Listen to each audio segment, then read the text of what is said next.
We're back on. In the 1970s, you directed many episodes of The Bob Newhart Show, including Right. the pilot. I did the pilot, and then I think I did like one or two a season. It's interesting because Bob was a nightclub comedian who'd done a television. I think he'd done two shows before. One of them was very successful. So he'd done television, but I'm not sure he'd ever done a sitcom like this. And at like the Mary Tyler Moore Show, we did an audience preview on 3 nights before we did the show. And we had an audience there, no cameras, but an audience. And Bob wasn't loud. He just sort of said his lines and mumbled a little. So after the show, everybody was panicked. They said to me, you got to talk to him, you got to talk to him. We can't hear him, he's got to talk up louder, they're not laughing. So I said, Bob, it was a little hard to understand you. Can you be a little louder? He said, oh, were we filming tonight? And I said, no, this was just the... He said, when we film, they'll hear me. And they did. And Bill was the same way. Certain comedians, they'll do it when the audience is there. They don't want to really do it full out. Whether it's for themselves, whether they're bored, I don't know. But he's such a pleasure to work with, and he's so easy to work with. But you don't really get Bob Newhart until the cameras are on. How was the series described to you initially? Described? Or how did you, what was... Well, I mean, I was there, so they gave me a script. And I don't think it was described. I just got a script, and I knew it was Bob, and Suzanne I had been a big fan of. So, and I liked the script, and so I did it. It was a nice story. It was about adopting a kid. It was interesting. I think the pilot, they adopt a kid, and the caseworker comes by, and somehow things don't go well. But I think they adopt the kid, but we never saw it again. I don't think they did. Wasn't Louise Lasser in that episode? Yeah, I think she was the caseworker. Yeah.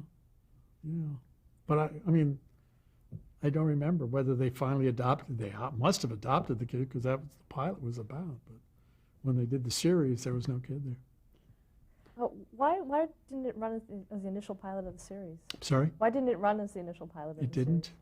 I don't know. Fly in the Unfriendly Skies, which you also directed. Oh, I did that. That was the first? That was the pilot, the broadcast pilot. I don't know. Penny Marshall was in that as a stewardess. It was like the third time I'd worked with her. There was one other person I always worked with at MTM, did every show, was John Ritter.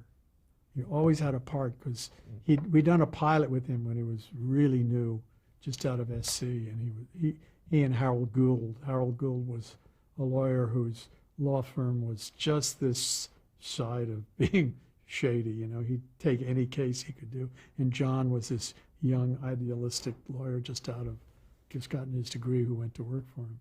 And it didn't sell. It was a very funny pilot, but John was so wonderful. So whenever I did any show at MTM, there was always a part John was in. He married Ted and Georgette in the Mary Tyler Moore Show. Now, were you in on the casting of the Bob Newhart Show? Yeah. How important is it for you as a director to be involved in casting? I really think that's the biggest part of the job. I think for me, the two critical elements is the ability to read a script and see if you really think there's something there. Because I've read scripts that have a lot of jokes in them, but nothing happens. The ability to read and the ability to try to find actors who will not only be good the first show, but will still be good the 10th show and the 4th year, and will grow and really are interesting people. So I think it's critical to be involved in casting.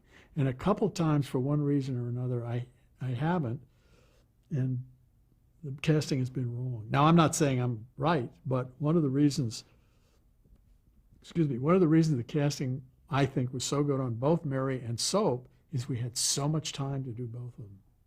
We had months to cast on both of those shows. Cosby, we had a week. It was just the casting gods were smiling on us. But both Soap and Mary, we saw lots and lots and lots of people. And when the right person came along, we knew it. Except on Soap, and when we get to that, I'll tell you that story. What do you look for in casting? Well, basically I look for intelligence. I look for somebody who looks right. I mean, if it's with a star, you got to feel they belong together. And somebody who approaches things slightly off kilter. That's what makes me laugh, is somebody who says a line that you don't expect. And people will be interesting to watch. I mean, there are weeks when scripts basically just aren't that funny. So you've got to count on the audience liking to watch those actors up there. And I've read a lot of really fine actors who couldn't get a laugh if they're, well, I won't say if their life depended, but just aren't funny. And it always shocks me because I'll have seen a movie, the night before or 2 days before, and say the casting director brings so-and-so in. Boy, are they good. No sense of humor or no ability to get laughs.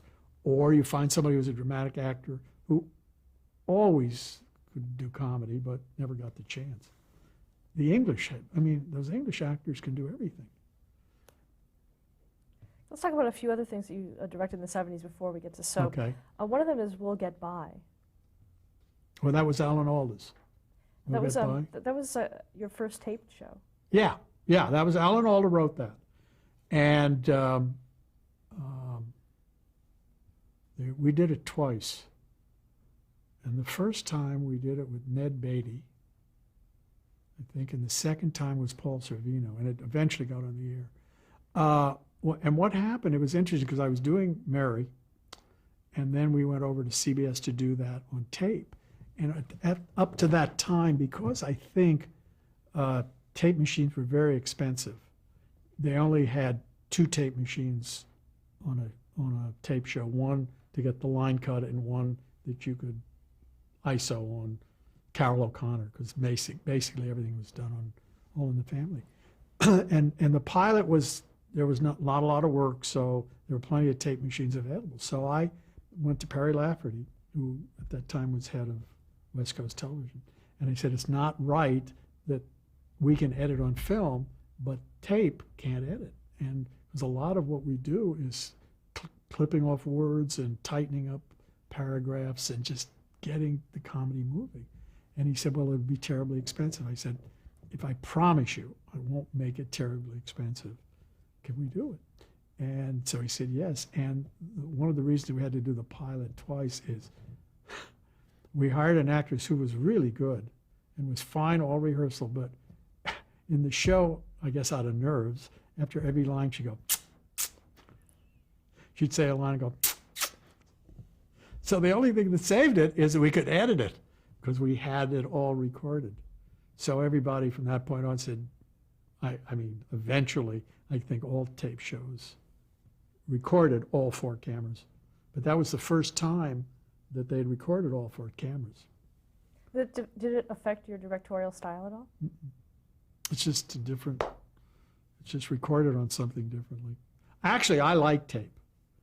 I like tape shows because at the time, it was cheaper to do, and we do 2 of them. We do one in the afternoon and one in the evening, because there was no film to develop and prints to make and all of that. So it gave us a really good chance of the actors getting out, hearing an audience laugh, even if it wasn't the same laugh, and even if it wasn't a good laugh, good audience.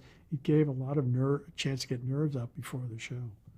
And personally, I like cutting the show for the audience to see, because there are certain times you want to be on certain faces, and you want to see reaction shots. So it would give me more of a chance to show the show I wanted the audience to see, because they'd see it on monitors. Whereas on film, they didn't have monitors then. Now they do. Now they have a film and they have a video feed at the same time, so the audience does see it. But in those days, they didn't. Could you discern a quality difference between film and tape? Yeah. Film looks different. One of the things that we did, and this was Alan Alda and Mark Merson, who was the producer, and myself, we all said we want a film look. So we went out and got a lighting director. Up to that point, lighting directors had essentially been, guys who'd done tape, game shows and all of those things. So the light was just thrown in and everything was so saturated with color. And we said we wanted to do a show that looked more like film. And so we got a lighting director who understood lighting, and I think it looked better. We really carried that. I really carried that into soap, because soap was tape, but a lot of people in the business thought it was on film. And it basically, yes, there's a slight difference, but if it's well done, audiences don't know the difference. Another show you did a few episodes of was Lou Grant. I did the first Lou Grant. It wasn't the pilot, but I was available for the first week, and Gene Reynolds, who produced and directed it, was getting the pilot. I don't remember why, but they asked me to do the first show. Didn't go on the air first, but it was the first show. And that was, of course, a lot of fun to work with Ed. Was it difficult to transition from comedy to No. dramatic? Well, there was comedy in this particular show. It was a sort of a comedic Lou Grant. It's in theory like Patty Hearst is down in Mexico, and they go down. Lou goes down to see her because an old friend of his who was a newspaper reporter is down there, and you know, I mean, it just sort of had some comedy elements, and I had fun working with Bobby Walden, and it was just fun. It was a great week, and I was, you know, really happy for Ed that he had his own show. And then I think I did a couple others the next season. Another pilot that you did was WKRP in Cincinnati. That was, I had left MTM. I was over doing soap. And Grant called up and said, we got a show that I'd really love you to do. And so I read the script, and I had met Hugh Wilson. I said, sure, who's in it? And they named an actor who I liked, and he was the only one cast. And so now I'm doing soap, and I think there was like 2 weeks or a week before we start production. So I came over on Monday, and I said to Hugh, so, okay, we got so-and-so as the lead. He said, no, we don't have him. I said, what happened? He said, well, he read, and I didn't like his reading. So we didn't have a lead. They wanted, I'm trying to think who the cast was that they wanted. Oh, a wonderful actor named Richard Libertini was going to play Johnny Fever, and he couldn't. And they wanted Roddy McDowell to be the head of the station, and he couldn't. So we're a week away, and there's no cast. There was Lonnie Anderson, who I didn't know, but Hugh said you'll like her, and Richard Sanders, and those three guys were cast. But there was no lead, and there was no Johnny Fever, Howard Hessman's part, and there was no station boss. So having just come from soap, where I worked with Gordon Jump, and I just worked with Howard Hessman, I said, why don't we try them? Let's let them read I think they'd both be great for these parts. And Howard Hessman at one point had been a DJ. And he stepped in, boy, and he just killed. He knew exactly what he was doing. And Gordon Jump, of course, was just wonderful. We had to find the lead on a Saturday, I remember. We went to the network to start rehearsal on Monday, and we went to the network with like 3 or 4 different people, and Grant and Mary and Hugh and me and casting, and CBS was there. And I can't remember who the other people were, but Gary Sandy got the part. And then I never went back. I mean, I didn't go back, I don't think. I think I just did one. But it was fun because Howard was so good in that, and I really like working with Tim. Oh gosh, he played the black DJ. Oh, Tim Reed? Tim Reed. I never worked with him. I really like working with him. And Lonnie was great. I mean, who knew she was going to become a big star? But she didn't have a lot to do in the pilot, but she was fun. That was a good week. That's all right. It was a week, I didn't know. And that show networks really tried to kill that show. They moved it from time slot to time slot. Audiences just loved it. Just loved it. But I can't take any credit for that other than bringing Howard and Gordon into it. And now we can get to soap. I'm not going because of soap, but it's just that's a big experience. Casting. Well, as I said, soap was when I read that script, I thought, this could end my career. I mean, really, I don't mean literally, but I mean, it could have been such an embarrassment, or it could have been what I think it became. What was the premise? Well, the premise was this crazy dysfunctional family with two sisters. One sister is married to a philanderer who doesn't know it, who just believes in him, thinks he's the most wonderful man in the world. And she has two daughters. The other sister is married to a man who is impotent and has two sons, one who is gay and the other who is working with the mob. And the stepfather hates gays, just hates them. And so anyhow, it was funny. And Susan Harris can write. Boy, could she write. I mean, she just wrote things from a woman's perspective that I had never thought about. I remember we had a scene where Katherine Hellman's character finally sees her husband at dinner with another woman. So now she knows that all these years he's been lying to her. And she comes home and she tells her sister, I'm so embarrassed, I don't want him to see me. And I thought, wow, a man would say, I'll kill him, I'll beat him up. And her thing was, I'm at fault. And it was just so touching from that character's perspective. Anyhow, so I went into it, and Billy Crystal had been cast, who I didn't know. He was under contract to the network. And he said, we got this comedian, and he's playing Jody Dallas, the gay man. Billy was cast. And I think that was it.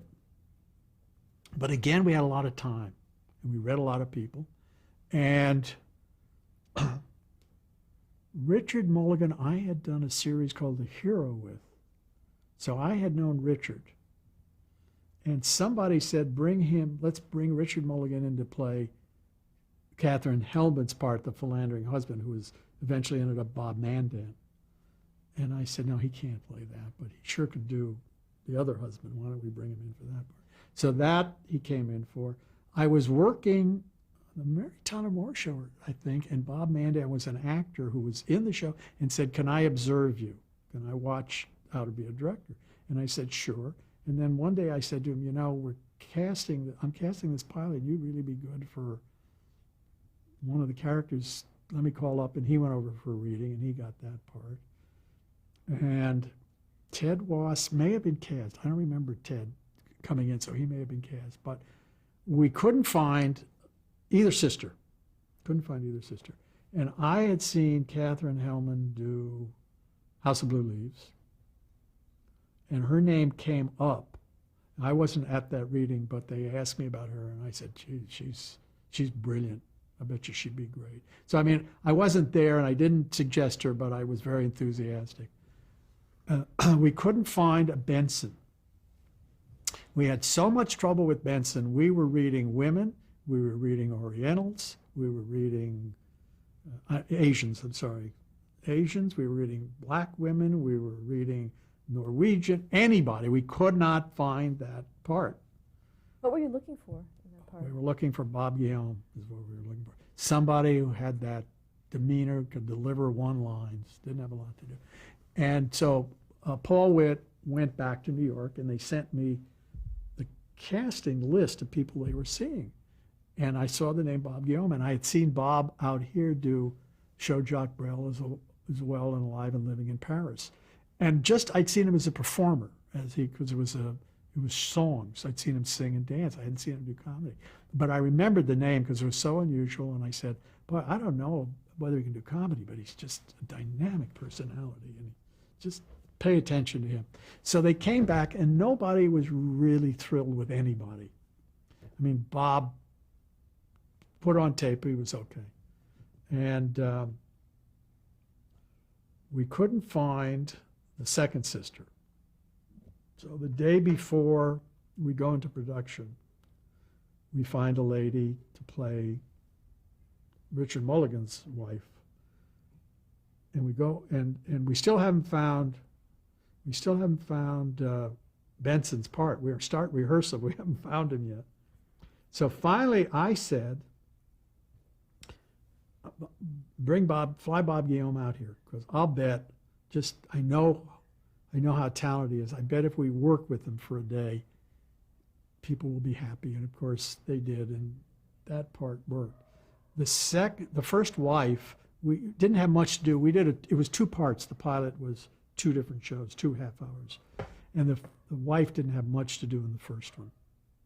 Richard Mulligan's wife. That story was really the second show. And we cast a very good actress, but she was as neurotic as Mulligan character. So that didn't work. So in the middle of rehearsal of the first week, we realized we have to make a change. And there had been a lady who was a friend of Susan Harris's who had been reading the part for other actors when we were casting. And she'd been very nice, and everybody liked her, so we didn't know what to do. We brought her in, and she was wonderful, but she wasn't funny. So now we've shot these pilots, and we don't have the second wife. And Fred Silverman said, I love this show, but I can't sell it to the board unless it's really right. Because this show is going to be a tough sell. It's going to be hard to sell it around the country. It's got to be perfect. So he was the one who said, I'll give you the money to shoot a second pilot and recast. So again, we saw Catherine Damon in New York and brought her out and reshot whatever we had to do for the first pilot, and then we did it. But it was time. We had time. And that series, the joy of directing that show was because it was such a challenge. You do one scene that would be farce and another scene that would be romantic comedy, and then a third scene that didn't have a laugh in it. So, I mean, there were all sorts of combinations. And the show didn't have to have a beginning, middle, and end like most situation comedies. You could take scenes, and like one week had a weak scene, but 2 strong scenes. So you take one of the weak scene and put it into another week, and you could interchange the stories, which just was fascinating to work on. And because ABC was paying for it, we had like 16 actors, regular actors, and we had sets all around the stage. Because it was done on tape, the audience didn't have to see the actors, they could look at the monitors. And we brought in a lighting director from film, and again, got a film look to it. And I just was knocked out every week by Susan Harris's writing, because she wrote every word for the first 2 years, I think. What were the biggest challenges to direct something with such a cast? Well, part of the challenge was some weeks wonderful actors would have one line. Like Billy Crystal would have 3 weeks of great stuff and nothing really to do for 2 or 3 weeks. So it was trying to keep everybody happy. Bob Guillaume was unhappy with the series before it went on the air, because again, everybody else had a history and you knew who they were. Nobody knew anything about Benson. He just would come in, say his lines, 2 lines, and walk off. And he felt that his character wasn't developed, and he felt that he was probably going to get a lot of flack from the black community. And I kept saying, you're just like Ted Baxter's characters. Audiences are going to love you. The best thing you can do is only have 3 lines and everyone have a big laugh. So, when we first started, and Catherine Hellman sort of kept everybody together, because she would make everything work. Her philosophy was, it's not up to the writers to fix it, it's up to me to make it work. And they're all wonderful. And Billy, the first show, the first pilot, because he was a gay character, the network and everybody insisted that we really make him flamboyant. And once the show sold, we changed it and just made him a regular person who was gay. It was a little hard because I think it was Newsweek printed a review of the show before it ever came on the air. And Susan had written a Bible where the show was going, what was going to happen. It was a soap opera. And basically, one of the daughters falls in love. No, one of the daughter's high school friends falls in love with her. He has become a priest. He's not sure whether he wants to stay in the priesthood, and eventually he quits the priesthood because he really loves her. Nothing has happened.